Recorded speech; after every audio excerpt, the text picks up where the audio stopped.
It was coming out. The silver wasn't a mirror anymore. It was a doorway. I saw her hand, my hand, but the fingers were long, grey, and tipped with bone. She gripped my wrist, and the ice of the dead land surged through my veins. My scream was stolen before it could leave my throat. They warned me. The elders told us beauty in Oruame has a price. But I didn't listen, and now I am the shadow, and she is me. To understand how I became a prisoner in my own reflection, we must go back to the night the merchant arrived in the mangroves. In Oruame, we were taught that the face is a trap. My mother told me that the soul is like a bird, and a mirror is nothing but a silver cage. If you look too long, the bird flies into the glass, and it never comes back. But I was born with a hunger that stories could not feed. While the other girls covered the water pots with thick burlap, I would wait for the moon to climb high. I would peel back the cloth just a finger's width, just to see the curve of my own nose, just to find the light in my own eyes. I was tired of being a ghost in a village of shadows.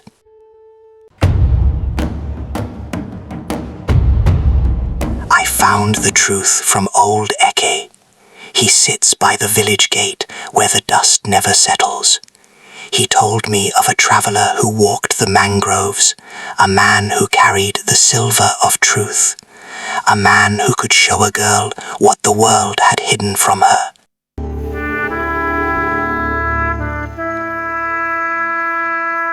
I did not find him by accident. I hunted him. For 3 nights I walked to the edge of the swamp and left a bowl of palm wine upon the gnarled roots. On the 3rd night, the wine was gone. In its place lay a black leaf, carved by a cold hand. It said, "Midnight, where the salt meets the soil."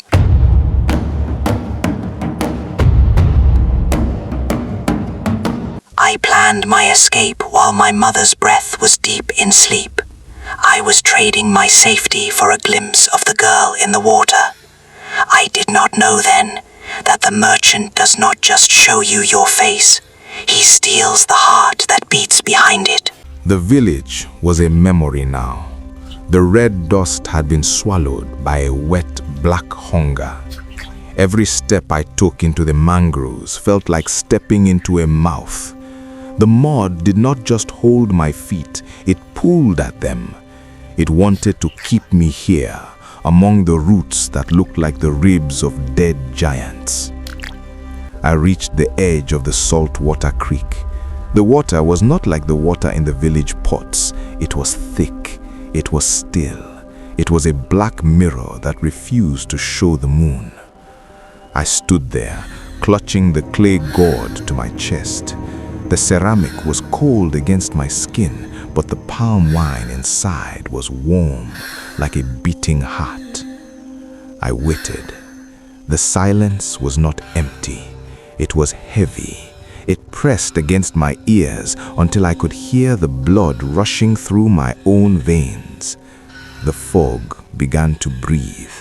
It curled around my ankles, white and cold, smelling of salt and old graves.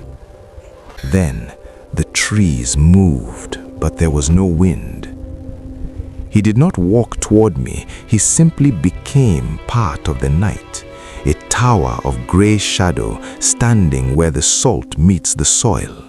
His cloak was not cloth, it was a shivering mass of moth wings, thousands of them, vibrating in a song I could not hear. His face was a mask of silver bark, cracked and ancient, with eyes that were only dark holes in the wood. My breath caught in my throat. held out the offering. The gourd felt like it weighed 100 pounds. My arms trembled. I wanted to run, but my feet were part of the mud now. The merchant leaned forward. The moth wings on his shoulders settled with a dry, peppery hiss. He did not take the wine, he took the air. He leaned so close I could smell the ancient dust on his skin. When he spoke, it was not a voice, it was the sound of a mountain cracking open. "Amara," he said, "you have brought the gift, but the mirror does not want wine, it wants a price that cannot be poured." The merchant did not move. He did not need to. The air around him began to grate, a sound like dry earth shifting deep underground. "You have walked a long way for a truth that does not want to be found, Amara," he rumbled. Each word felt like a physical weight pressing against my chest. He raised a hand. It was a skeletal branch of sun-bleached bone, slick with the same shivering moth wings that formed his skin. He didn't reach for my throat, he reached for my shadow.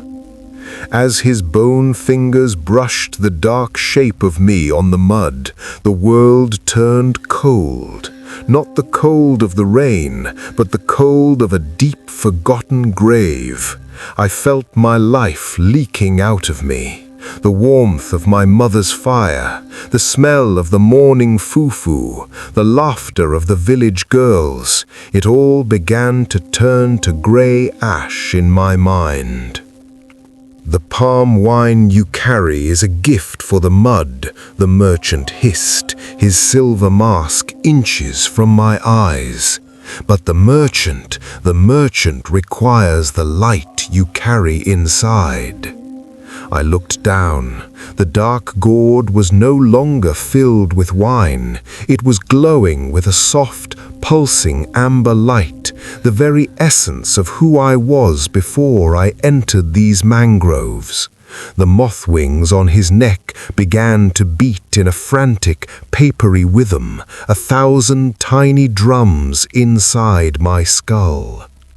"Pour it," he commanded. His voice was a mountain cracking open. "Pour your peace into the black water, and the mirror will finally open its eyes." The gourd felt like a block of ice as the last of my warmth drifted away in that grey smoke. "Pour it," the merchant whispered.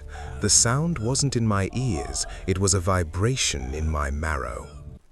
I tilted the clay. The smoke didn't rise anymore. It spilled over the edge like heavy silver mercury, sinking into the obsidian water of the creek. Where the smoke touched the surface, the ripples didn't spread, they froze. The black water began to peel back, layer by layer, like skin from a fruit. The reflection of the mangrove roots vanished, replaced by a window to a place that had no sun. Deep in the silt, faces began to bloom, not faces of people, but faces of names. I saw the name of my father, a shimmering liquid shape that tasted like salt and sweat. I saw the name of my village, a golden thread that smelled of rain on dry earth. One by one, they floated to the surface, and as they touched the air, the merchant's moth cloak began to glow. He wasn't just watching, he was harvesting. "Look deeper, Amara," the grinding voice commanded. "Look until you find the name you came for. Look until you forget your own." The merchant reached into the folds of his cloak, which was actually made of thousands of resting grey moths, and pulled out the mirror. He handed it to her, wrapped in black, wet silk. He told her, "The silver doesn't show you who you are. It shows you who wants to be you." The merchant's laughter was like dry leaves skittering on a grave as I hurried away from the creek, the silver mirror heavy in my hand. I made it to my room, the village silent around me. I lit the oil lamp. My heart was a drum. I placed the mirror on the small wooden table and sat before it. My mother's voice was a ghost in my mind, the lullaby I had traded already fading into static. I looked into the glass. At first, I saw only my own beauty, but then the reflection slowed. I blinked, but the woman in the glass kept her eyes wide. I turned my head, but she stayed staring at me, her smile stretching wider than any human mouth should go. The silver surface didn't reflect the light anymore. It rippled. It turned into a pool of gray mercury. A hand, not mine, but a skeletal gray thing made of wet bark and shadow, shot out from the center of the glass. It grabbed my wrist with the grip of a dead man. I tried to scream, but the air in my lungs turned to ash. The creature in the mirror pulled. I felt my soul being stretched through the needle eye of the frame. My skin turned to cold river stone as I was dragged into the silver dark. And then she stepped out, the false Amara. She stood in my room, breathing my air, wearing my face like a mask. She looked at me, the tiny gray ghost now trapped behind the glass, and she didn't pity me. She just picked up the comb. The trade was done. I was the reflection now, and she was free.